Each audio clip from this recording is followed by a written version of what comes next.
This is great because what I'm hearing from the patients is they want to get into things quickly.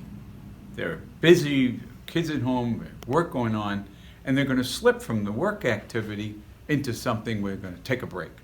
So in taking a break, they don't want to be taking a long time to go dig something out of the closet. It takes a long time to get on. So what have we got here? Well, in athletic shoes, most of them are going to come lace-ups, simply because you can secure it on the foot the best. But that doesn't, I don't know, it's best to unlace and lace each time. But if you're like me, I'll admit, I slip them on and off. But there are a few things that are true slip-ons. This one, which is Hoka, it's actually an athletic shoe bottom. Super lightweight, but it is a slip-on. Again, this could be a house shoe. It could be that, you can exercise in it. I think if you're doing anything too dynamic, you'll want to have a lace-up, but there are some slip-on options. The other thing you can do is you can get any sort of athletic shoe and replace the laces with elastic laces, and so it becomes a slip-on. So just to show you what that kind of looks like in a shoe, let me grab another shoe and show you to compare. To show you a shoe that comes with elastic laces, not necessarily an athletic one, but it's got these elastic laces with a toggle. The idea there is that it becomes a slip-on. And so you could do the same thing by adding elastic laces to an athletic shoe. And that can make it easier if you want. Otherwise, lace-up shoes, slip them off. If you're truly exercising, especially if you're doing side-to-side, jumping around type stuff, you'll want to have a lace-up just to keep the shoe snug. I'd like to break in there for just a moment, Len, because I do have something to say, always, about slip-on shoes versus lace-up. And I think that Jason brings up a point that's well taken. So, of course, many of you coming to me already have foot problems. So preventively, the lace-up is certainly going to be better. Why is that important?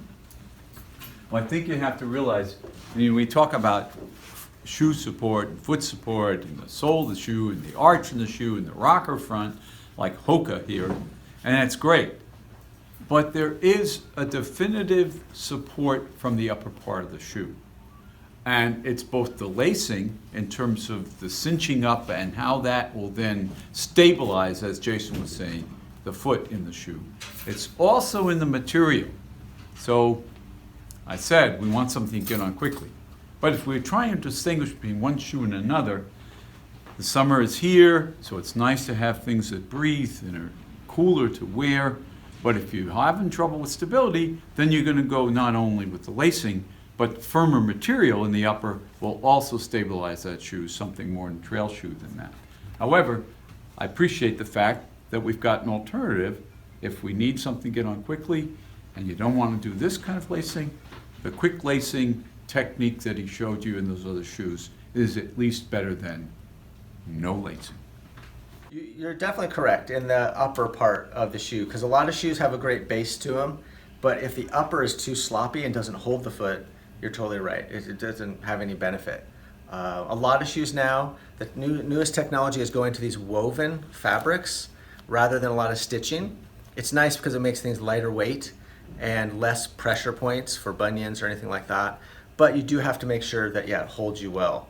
The other thing we do here, making sure that things fit well, is everybody's feet do different things. Some roll in or pronate, some roll out. Getting the right pronation support or stability is another thing. And a lot of shoes are made for people who roll in, but if you don't do that, then the shoe's gonna make you, if you overcompensate, it'll roll you out. So that's one thing, by looking at the foot, looking at what's going on, any foot conditions, picking the right style within each brand will help get the right support for the person. Yeah, definitely. You might wonder, how do you know if you're rolling in or rolling out? Well, if you're going to base it on symptoms, if you're rolling in, that's when people come in with problems along the arch and in the heel. And if you're rolling out too much and you want to know, how do I know what kinds of things go with that and how would I know if I'm in trouble? You're going to get problems around the outside of the ankle, almost as if you were spraining your ankle, even if you haven't actually injured it. No, you make a good point. And the way we do it, obviously we're not doctors, so we don't do a full analysis or anything, but by measuring the feet, but also watching someone walk, seeing what their foot's doing helps us.